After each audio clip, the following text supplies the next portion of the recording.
Du maître, une épreuve impressionnante. Ce chien ne lâche l'attaquant que quand on lui en donne l'ordre. Un exercice difficile, mais ce n'est pas le plus redouté des dresseurs. Tous appréhendent la garde d'objets. En leur absence, le chien doit absolument conserver son panier.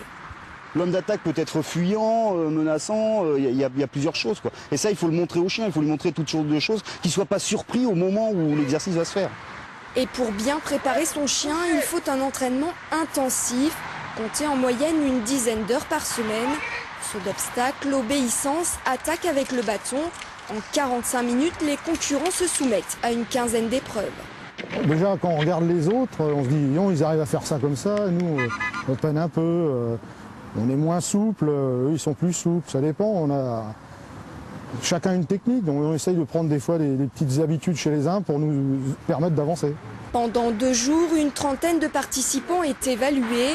Objectif principal, être en parfaite symbiose avec son fidèle compagnon.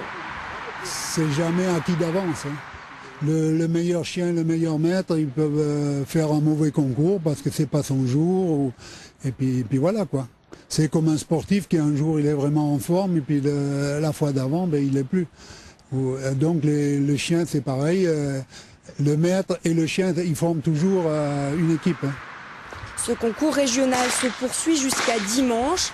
Les meilleures équipes seront présélectionnées pour les concours nationaux qui débuteront en mars prochain.